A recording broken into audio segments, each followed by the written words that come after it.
The silence that followed Commander Vrel's words felt heavier than any explosion. Everyone on the ground, human and Zalothian alike, waited anxiously for what would come next. Mia Carter stepped out of her damaged shuttle, her legs shaking, but her resolve firm. She approached the alien ship once more, knowing this might be her last chance to prevent disaster. "Please," she said, her voice steady despite the fear gripping her heart. "This wasn't us. Not all of us." Vrel studied her carefully, his glowing eyes narrowing slightly. Behind him, Kale and other members of the crew exchanged uneasy glances. The tension was palpable, like a storm about to break. "You ask for trust," Vrel began, his deep voice resonating through the translator device. "But your actions betray you. How can we believe you when one of your own tries to destroy us?" Mia swallowed hard. She knew he had every reason to doubt humanity, but she also knew giving up wasn't an option. "Because I'm here," she replied firmly. "I risked my life to stop that weapon. Others are working with you right now, proving we can cooperate. Don't let one person's hatred define all of us." For a long moment, Vrel didn't respond. He turned to look at the humans and Zalothians still gathered around the project site. Despite the chaos, they hadn't abandoned their work. Engineers continued testing systems, scientists shared data, and diplomats drafted agreements. It was imperfect, messy even, but it was progress. Finally, Vrel spoke. "Your kind is complicated. You fight yourselves as much as you strive for unity. But perhaps that is why you are worth understanding." His words brought a flicker of hope to Mia's face. "Does that mean you'll give us another chance?" Vrel hesitated, then nodded slowly. "Yes. But know this, if trust is broken again, there will be no second chances." Relief washed over the crowd below. Laura Bennett and Jack Harper exchanged weary smiles, while General Paul Monroe exhaled deeply, feeling the weight of responsibility ease just slightly. For now, war had been avoided. But Kyle Dawson wasn't finished. Watching from a distance, he seethed with anger. To him, Vrel's decision was proof that the aliens were weak, unwilling to retaliate even after being attacked. Determined to finish what he started, he prepared one final assault, a stolen prototype weapon designed to overload alien technology completely. As night fell, Mia confronted Kyle in his hideout, having tracked him down using UNSR resources. "It's over, Kyle," she said, stepping into the dimly lit room. "You've done enough damage."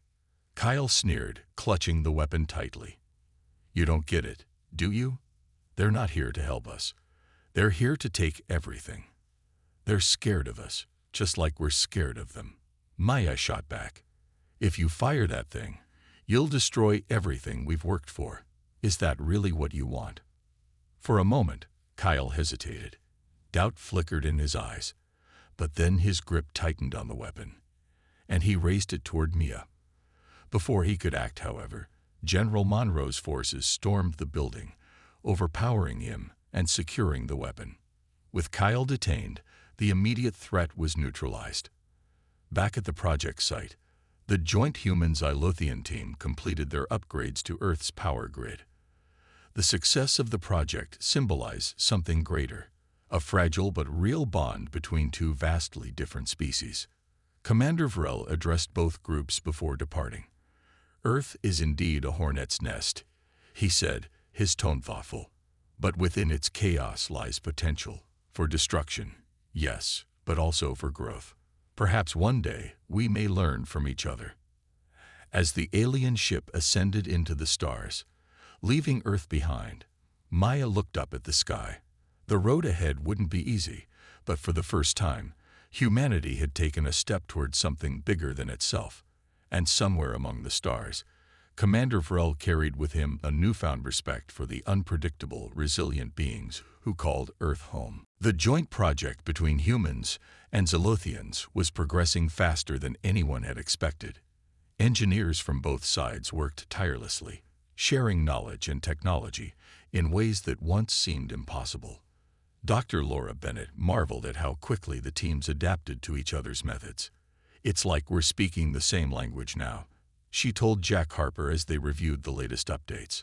The modified power grid system was nearly complete, and early tests showed promising results. But not everyone shared their optimism. Kyle Dawson watched from the shadows, his hatred for the aliens growing stronger with each passing day. To him, the cooperation between humans and Zalothians was a betrayal, a sign of weakness. He couldn't understand why so many people were willing to trust beings who had already shown their superiority through advanced technology. "They're making us dependent on them," he muttered to himself, pacing back and forth in his bunker. "Once they have control over our systems, they'll crush us." Kyle's paranoia consumed him. He believed the only way to protect humanity was to strike one final decisive blow against the alien ship.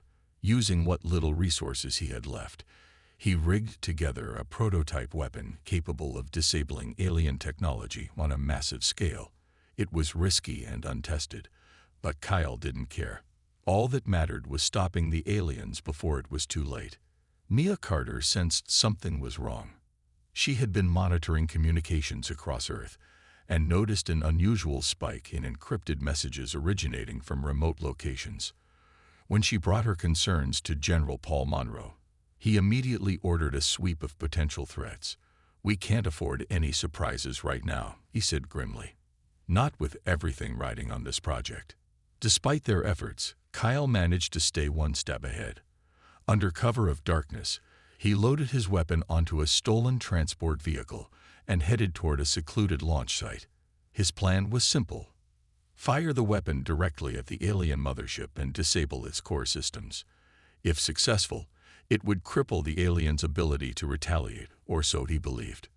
Back at the project site, Commander Vrel observed the humans with cautious approval.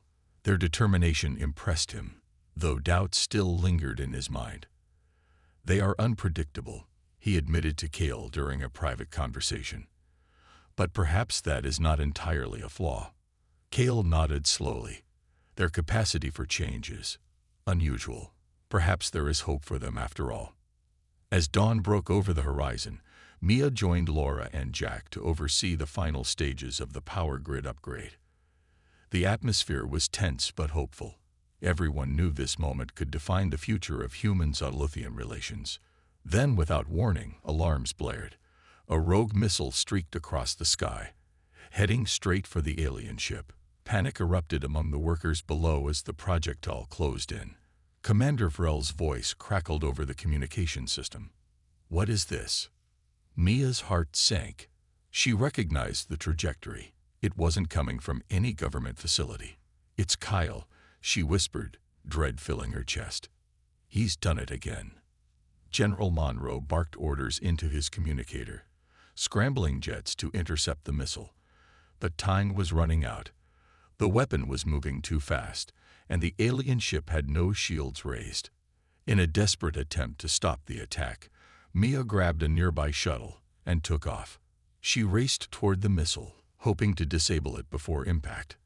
Her hands trembled on the controls, but she forced herself to focus. This was humanity's last chance to prove it wanted peace. As she approached the missile, she activated the shuttle's grappling system. Sparks flew as the two objects collided, and for a moment, it looked like Maya might succeed.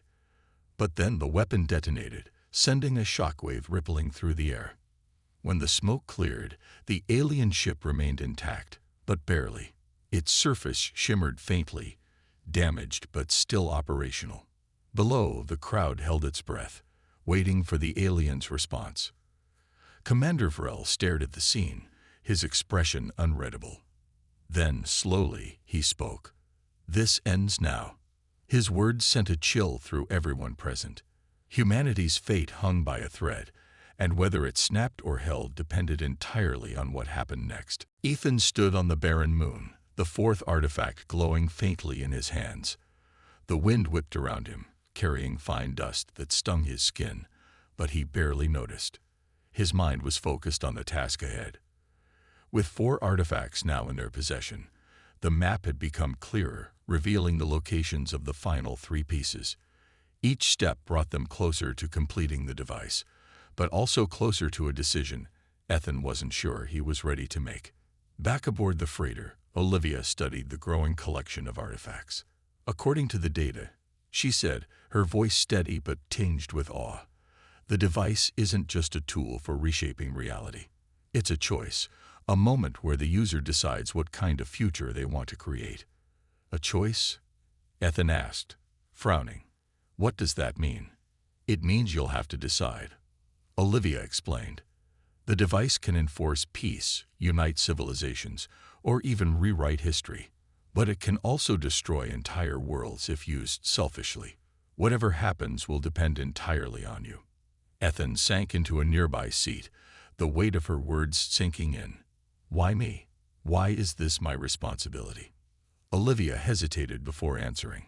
Because the artifacts chose you. I don't know why, and I don't think anyone else does either. But you're the key bearer, Ethan. Whether you like it or not, this is your role. Days turned into weeks as they hunted for the remaining artifacts. Along the way, they faced ambushes, mechanical failures, and moments of doubt. Yet through it all, Ethan grew more determined. He began to see himself not as a victim of circumstance, but as someone capable of making a difference, not just for humanity, but for the entire galaxy. Finally, after recovering the 7th and final artifact, they traveled to a desolate asteroid field far from prying eyes. There, under the dim light of distant stars, Ethan assembled the pieces. The artifacts fused together seamlessly, forming a single intricate device that pulsed with an otherworldly energy. As Ethan activated it, a vision unfolded before him, a glimpse of 2 possible futures. In one, the galaxy thrived in harmony, its diverse species working together toward a common goal. In the other, endless conflict consumed everything, leaving only ruin behind. The choice was his alone. Enforce unity or destroy the device to prevent it from falling into the wrong hands. For a long time, Ethan stared at the device, his thoughts racing. He thought about the aliens who had chased him, the sacrifices made along the way, and the countless lives depending on his decision. Finally, he spoke. True peace can't be forced, he said quietly. It has to come from understanding, not control. With that, he triggered the device's self-destruct mechanism. A blinding flash filled the asteroid field, and then silence. The artifacts were gone, their power erased forever. When Ethan returned to Earth, life slowly returned to normal, or as normal as it could be after such an ordeal. He still worked on ships, but now he carried a quiet confidence, knowing he had done the right thing. The aliens retreated, realizing their struggles were insignificant compared to the greater challenges facing the galaxy. Ethan never sought recognition for his actions. To him, the real victory wasn't in wielding power, it was in choosing to let go. And in doing so, he had given the galaxy a chance to find his own path forward. Ethan's hands trembled as he secured the 3rd artifact in a containment unit aboard the freighter. The vision he had experienced still lingered in his mind. Images of destruction and renewal that felt both distant and immediate. He couldn't shake the feeling that the artifacts weren't just tools. They were alive, aware of him in some way. And whatever they wanted from him, it wasn't going to be easy. Olivia noticed his unease but didn't press him for details. Instead, she focused on recalibrating the ship's sensors to avoid detection by alien patrols. They were deep in hostile territory now, surrounded by nebulae that masked their presence, but also made navigation perilous. Every jump into hyperspace carried the risk of running into enemy ships or getting lost in the chaotic energy fields. "We're close," Olivia said finally, breaking the silence. "The map shows 4 more artifacts, each one farther away than the last. If we keep moving at this pace, we might actually stand a chance." Ethan nodded, though his thoughts were elsewhere. The weight of what lay ahead pressed down on him. With every artifact they collected, the stakes grew higher. The aliens weren't giving up. They were organizing, pooling resources, and setting traps. Sooner or later, Ethan knew they'd walk straight into one. As if on cue, the ship's alarms blared to life. A massive cruiser emerged from the nebulous haze, its sleek design marking it as Valeth. Before either Ethan or Olivia could react, smaller fighter ships peeled off from the mothership, surrounding them like predators circling prey. "Shields are holding.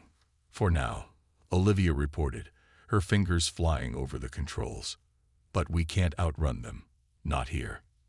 Ethan clenched his jaw, frustration bubbling inside him. "What about the EMP trick? Can we use it again?" "It'll fry our systems too," Olivia replied grimly. "We'd be dead in the water." Time seemed to slow as Ethan weighed their options. Then an idea struck him, one born out of desperation. "The artifacts," he said suddenly. "They reacted to me before. Maybe they can do it again." Olivia stared at him, unsure. "You don't even know how they work. What if you trigger something worse?" "I don't have a better plan," Ethan shot back. Without waiting for her approval, he grabbed the first two artifacts and placed them side by side near the ship's central console. As soon as he touched them, their surfaces began to glow brighter, pulsing in sync with each other. The ship shuddered violently as a wave of energy radiated outward, disrupting the fighter's systems and forcing them to retreat. The Valeth cruiser hesitated, its weapons faltering as the artifact's power surged through the area. For a brief moment, the battlefield fell silent. "Now," Ethan shouted. Olivia wasted no time, plotting a course through the chaos and activating the hyperdrive. The freighter lurched forward, narrowly avoiding a barrage of incoming fire as they escaped into the safety of hyperspace. When they finally emerged on the other side, both Ethan and Olivia slumped in their seats, exhausted but alive. The artifacts dimmed, returning to their dormant state, but Ethan could still feel their presence, a quiet hum beneath his skin, as if reminding him of their potential. "We can't keep doing this," Olivia said after a long pause. "Every time we use them, it feels like we're playing with fire. One wrong move, and we could destroy everything, including ourselves." Ethan nodded, his expression grim. "I know, but we don't have a choice. If we don't finish this, someone else will, and I don't think they'll care about the consequences." For the rest of the journey, neither of them spoke much. Ethan spent hours staring at the artifacts, trying to understand the visions they had shown him. Olivia worked tirelessly to repair the damage done to the ship during the fight, knowing they couldn't afford another close call. Eventually, they reached the coordinates for the fourth artifact, hidden on a barren moon orbiting a dying star. As they landed, Ethan felt a strange sense of calm wash over him. Whatever challenges awaited them next, he was ready, or at least as ready as he could be. Ethan and Olivia spent the next few days planning their next move. The outpost was quiet, its only occupants being a reclusive mechanic named Ryan Keller and his small team of rogue engineers. They had set up shop in the middle of nowhere, far from the prying eyes of governments and alien factions. When Ethan and Olivia stumbled into their station, Ryan took one look at the artifacts and knew they were trouble. "What are those things?" Ryan asked, eyeing the glowing spheres warily. "And why do you two look like you've been chased halfway across the galaxy?" "It's a long story," Ethan said, glancing at Olivia. "But let's just say these artifacts are important to a lot of people. People who want to use them for bad reasons." Ryan raised an eyebrow. "Sounds dangerous. Why bring that kind of heat here?" "We didn't have much of a choice," Olivia admitted. "Our ship got trashed, and we needed somewhere to regroup. If you don't want us here, we'll leave." Ryan studied them for a moment, then sighed. "Look, I'm not exactly a fan of risking my neck for strangers, but I hate the idea of some power-hungry empire getting their hands on tech like this even more. Tell me what you need, and maybe we can help." With Ryan's expertise, they began repairing the escape pods and outfitting them with better shields and faster engines. Ryan also gave Ethan and Olivia access to his personal database, which contained information about uncharted routes and hidden bases scattered throughout the galaxy. It wasn't much, but it was enough to give them a fighting chance. As they worked, Ethan couldn't shake the feeling that time was running out. The aliens would recover from the EMP blast sooner or later, and when they did, they'd come after him with everything they had. He needed to stay ahead of them, and that meant finding the remaining artifacts before anyone else could. Using the map embedded in the second artifact, Olivia pinpointed the location of the third piece.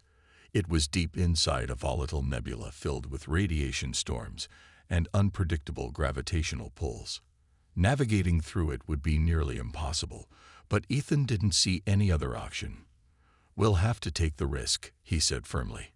"If we wait too long, someone else will get there first." Ryan nodded in agreement.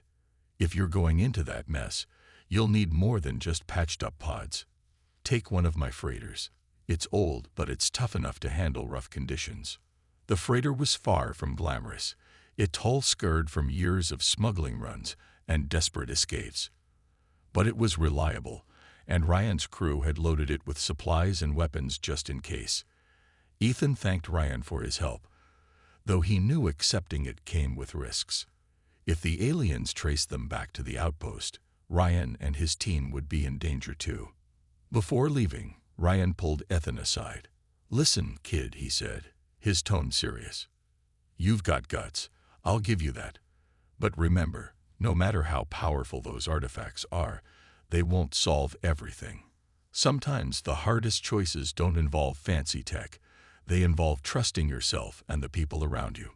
Ethan nodded, taking the advice to heart.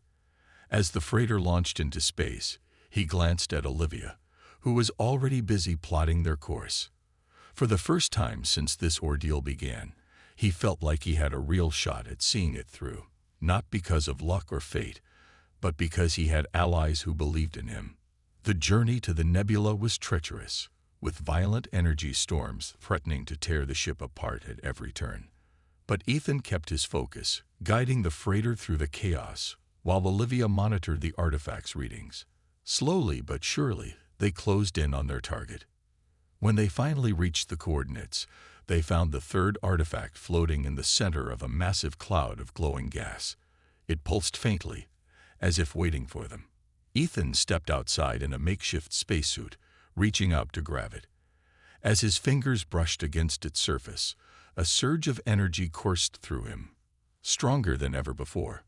For a brief moment, he saw flashes of something, a vision of galaxies colliding, stars dying, and worlds rising anew.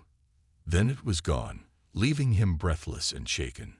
Whatever the artifacts truly were, they held secrets beyond anything he could imagine. Back aboard the freighter, Olivia noticed the change in him immediately.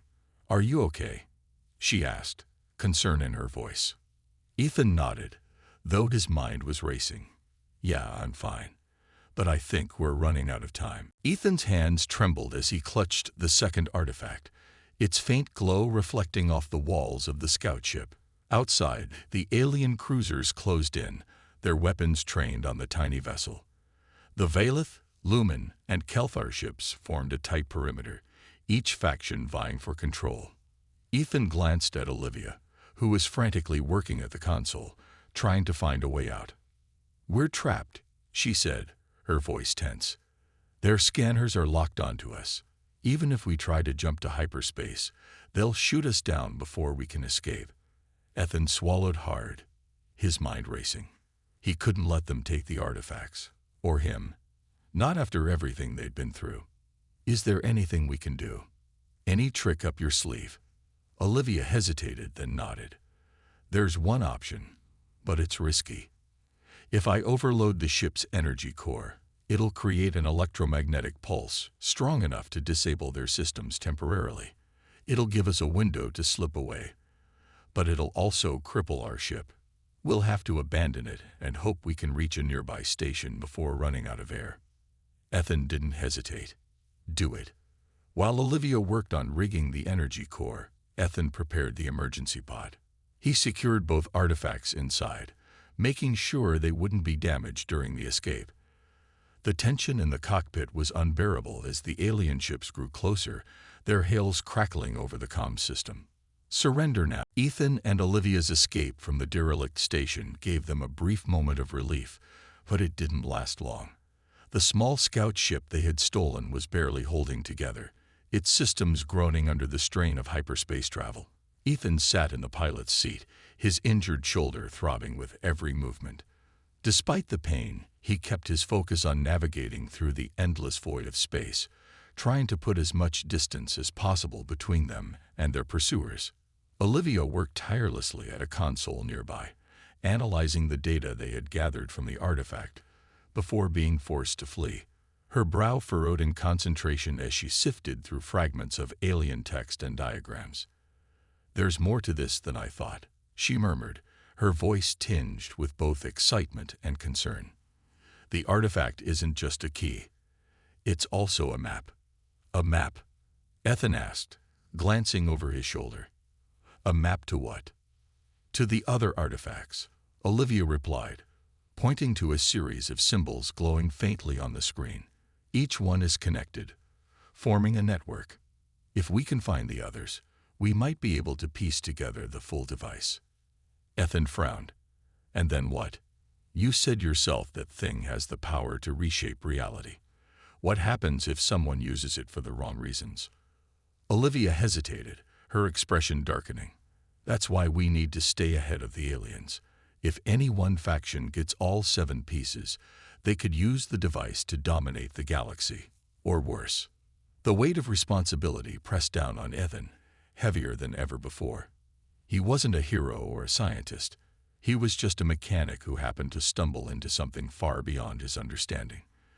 Yet here he was, carrying the fate of countless worlds in his hands. "What do you expect me to do?"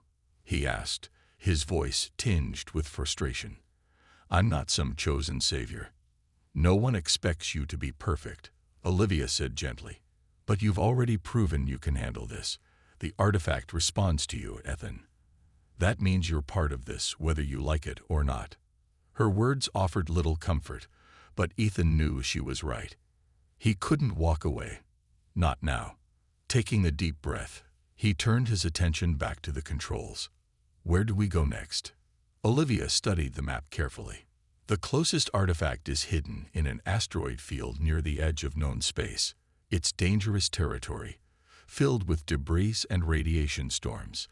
But if we move quickly, we might be able to retrieve it before the aliens catch up." As they approached the asteroid field, the ship's sensors picked up signs of activity. Dozens of ships, both alien and human, were scattered throughout the area, searching for something.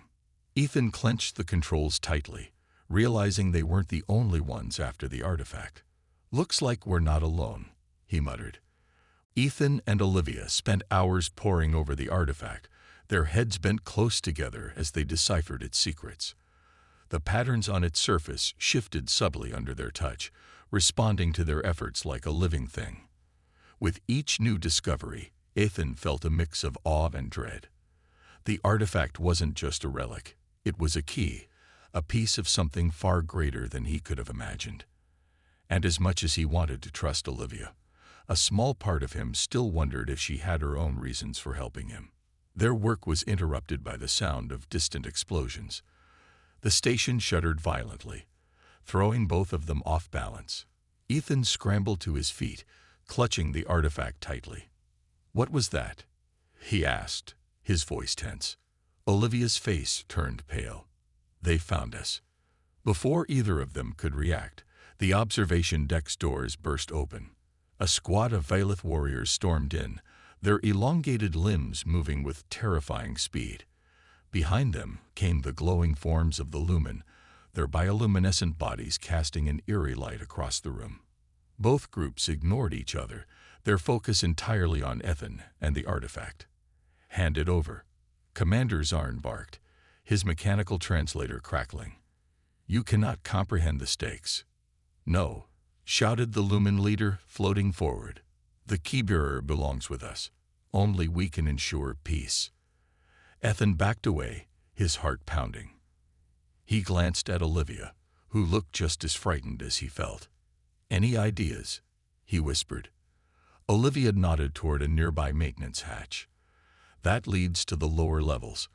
If we can get there, we might be able to escape through the docking bay." Without hesitation, Ethan grabbed her hand, and they bolted for the hatch. The aliens opened fire, energy blasts searing the air around them. One shot grazed Ethan's shoulder, but he gritted his teeth and kept moving. They slipped into the hatch and sealed it behind them, plunging into the darkness of the station's inner workings. The narrow tunnels were a maze, twisting and turning in ways that made it hard to keep track of where they were going. Ethan led the way, using his knowledge of ship layouts to navigate. Behind them, the sounds of pursuit grew louder. The aliens weren't giving up.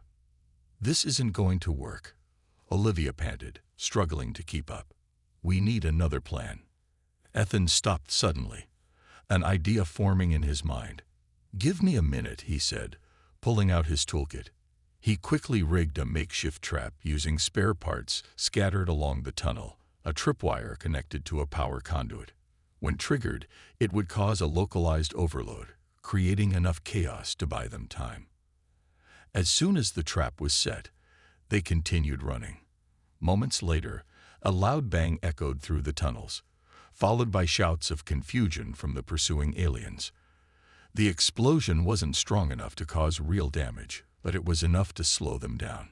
Reaching the docking bay, Ethan spotted a small scout ship parked nearby. It wasn't much, but it was their only chance. He helped Olivia climb aboard before jumping into the pilot's seat. His hands flew over the controls, coaxing the old engines to life. The ship groaned in protest, but finally lifted off just as the aliens arrived in the bay.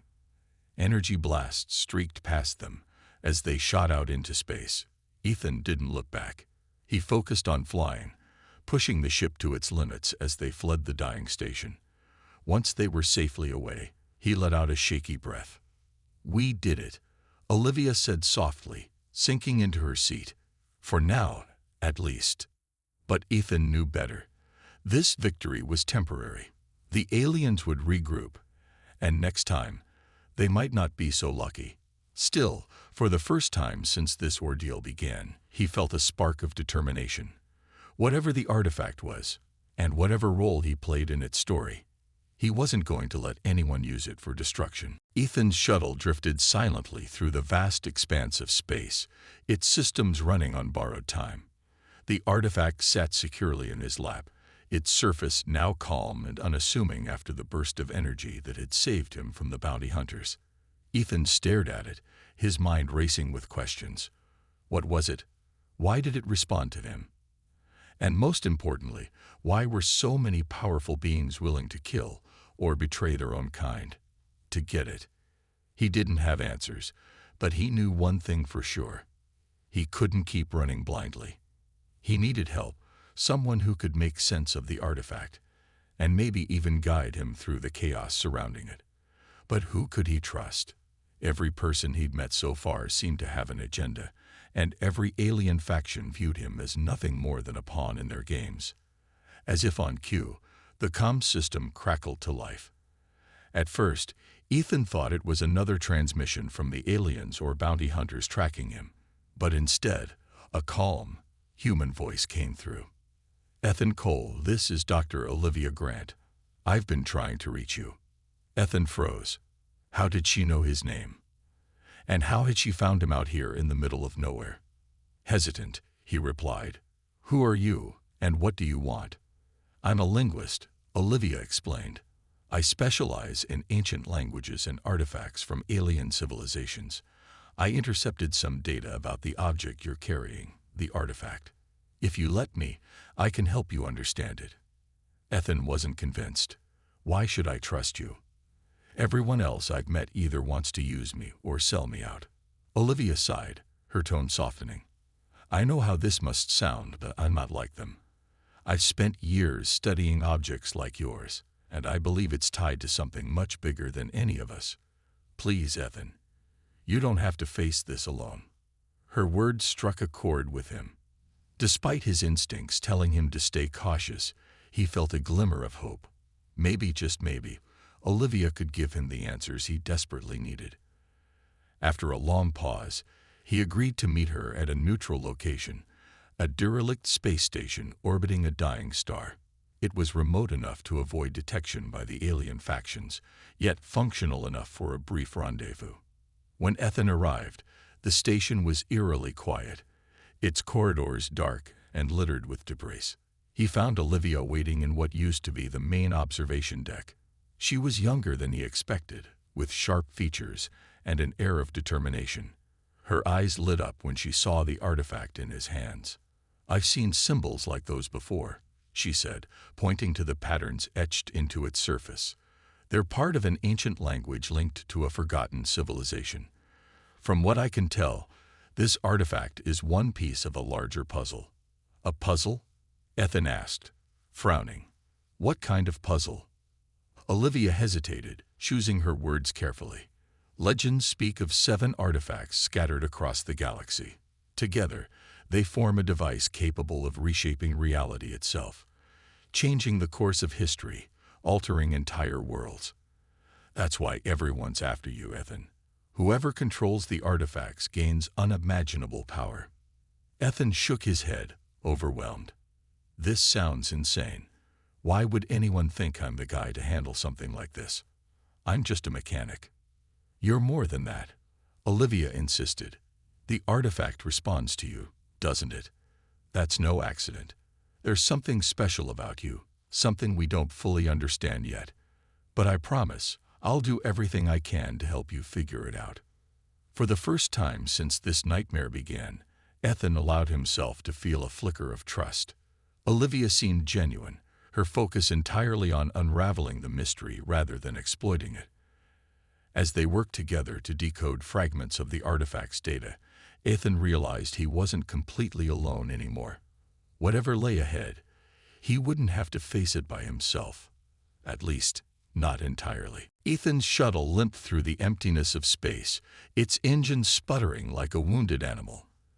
The betrayal by Torres still burned in his mind, but he didn't have time to dwell on it. Every moment he spent idle was another moment the alien factions had to catch up.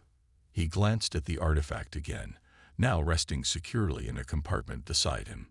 It seemed harmless enough, just a smooth metallic sphere with shifting patterns on its surface. Yet, for reasons he couldn't understand, it had turned his life upside down. The ship's navigation system beeped, alerting him that he was approaching a small remote mining colony orbiting a distant asteroid belt. It wasn't much, a cluster of battered structures clinging to the rocky surface, but it would provide temporary shelter.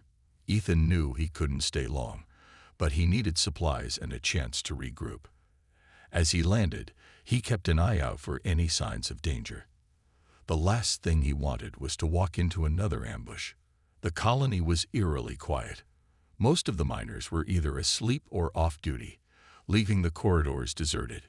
Ethan moved cautiously, keeping his head low as he scavenged what he could. Fuel cells, food rations, and a spare toolkit. Just as he was about to leave, he heard voices echoing down the hallway. Ducking behind a stack of crates, he listened carefully. "Heard he came this way," one voice said. It belonged to a Valith, their insectoid frames unmistakable even in the dim light.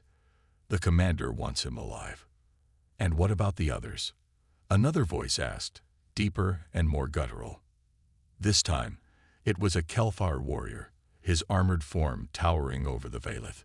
"If we find him first, you'll get nothing." The 2 aliens glared at each other, their animosity palpable.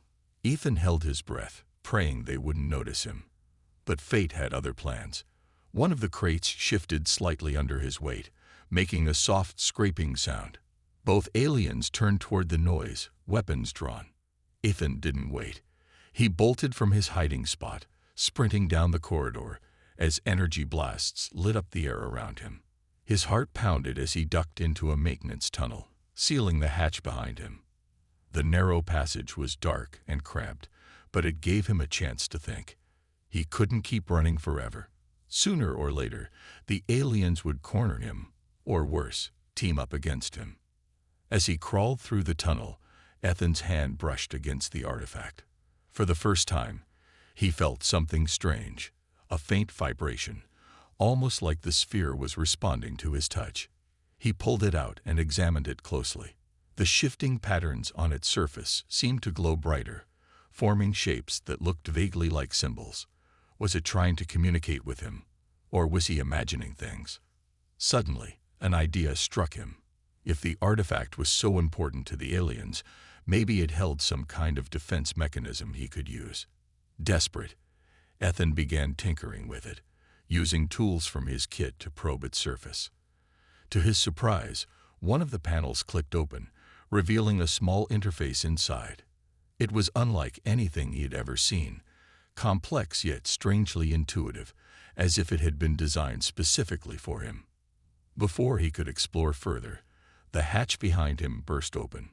A group of bounty hunters poured in, their weapons trained on him. They weren't aliens but humans, hired guns working for someone else. Their leader stepped forward, a wiry man with cold eyes and a scar across his cheek.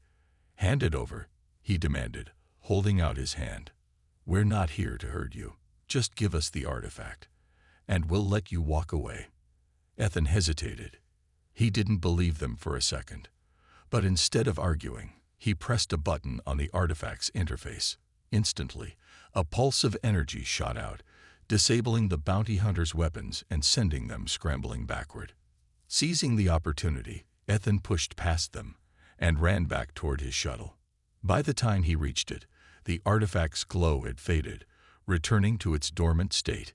Ethan didn't know how it worked or why it responded to him, but he didn't care. All that mattered was survival.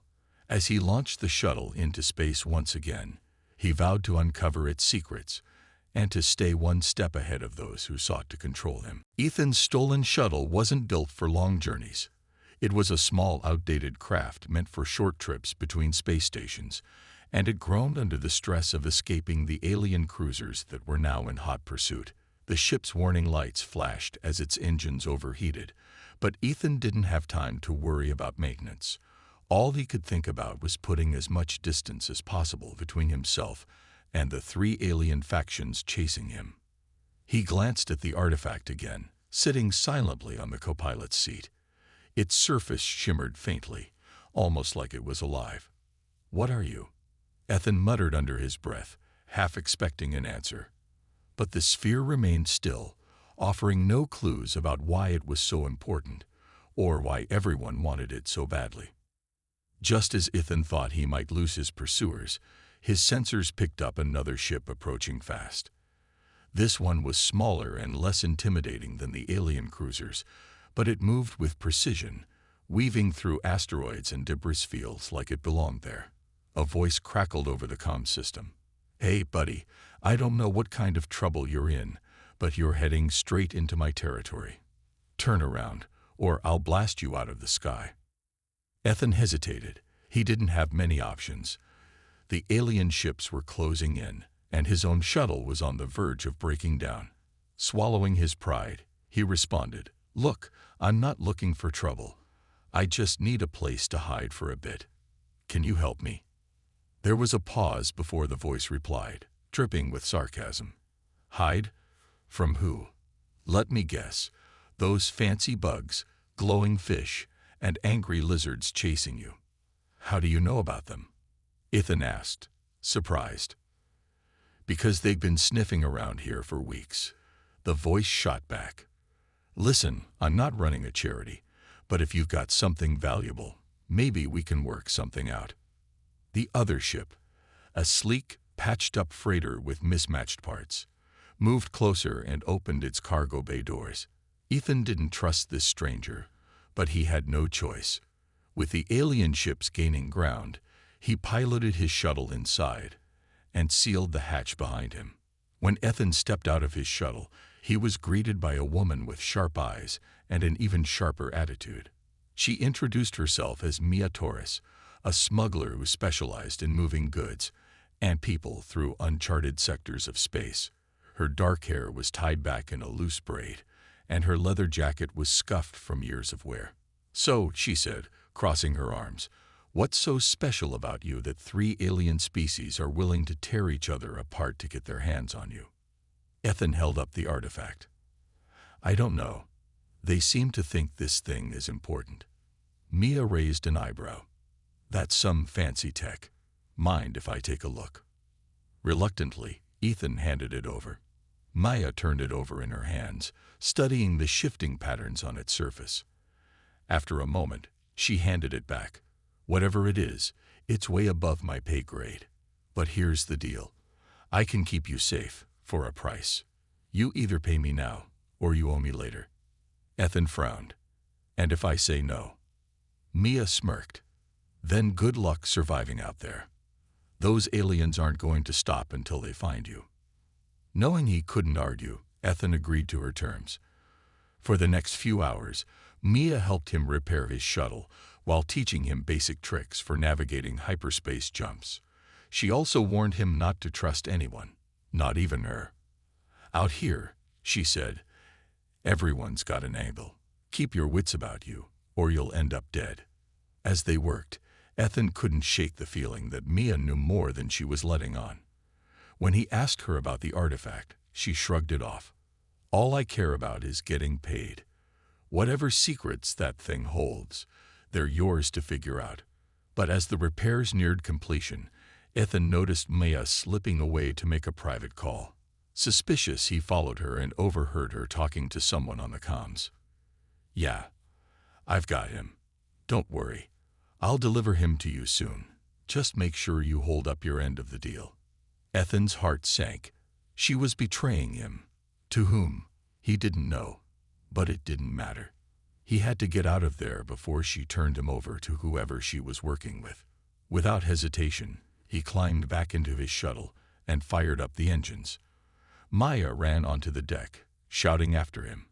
But Ethan was already gone, disappearing into the vastness of space once again. Ethan Cole was not the kind of person you'd expect to be at the center of an interstellar conflict. He was a simple man, born and raised in Chicago, with calloused hands from years of fixing engines and cargo ships that traveled between Earth and its colonies. His life was predictable. Long hours in the shipyards, greasy tools, and the occasional drink at a local bar after work. But all of that changed on a seemingly ordinary day. It started when Ethan was assigned to do routine maintenance on one of the massive cargo haulers docked at the orbital station above Earth. The ship had just returned from a long voyage carrying supplies for a mining colony near Mars. As he crawled through the narrow access tunnels inside the ship's hull, checking for wear and tear, something unusual caught his eye. Wedged deep into a crevice where no human or machine should have been able to reach it was a strange object.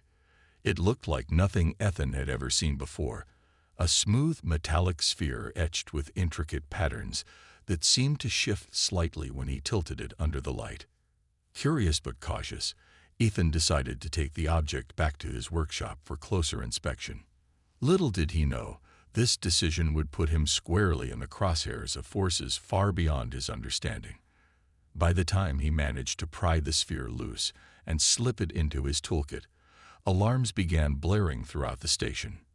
At first, Ethan thought someone must have noticed him tampering with restricted areas of the ship. But then, things got stranger. Through the viewport of the station, Ethan saw 3 alien vessels approaching rapidly. Each craft was distinct, one sleek and angular, another glowing faintly with pulsating lights, and the third covered in jagged armor-like plating. They weren't military ships. They were private cruisers, each marked with symbols indicating different alien factions. Before Ethan could react, representatives from all 3 groups materialized aboard the station using teleportation technology, far beyond anything humans possessed. The first to confront him were tall, insectoid creatures with shimmering exoskeletons and elongated limbs. Their leader, Commander Zarn, spoke in clipped, mechanical tones translated through a device strapped to his chest. "Human," Zarn said, pointing directly at Ethan, "you possess something belonging to us.